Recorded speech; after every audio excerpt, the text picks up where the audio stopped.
завершаем очередной камин. Была поставлена задача в большой комнате, площадь 55 квадратных метров, высота потолка 3,50, построить большой массивный камин.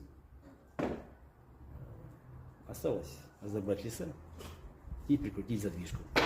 Поехали!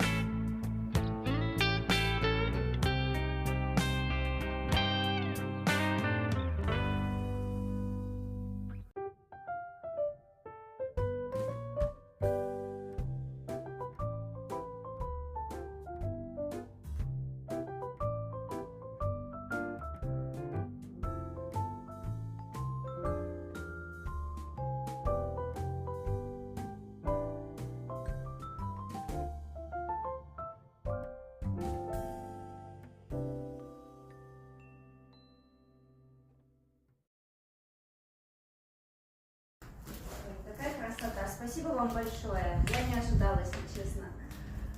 В восторге, слов нет. У вас золотые руки. Очень рада. Спасибо. Красота.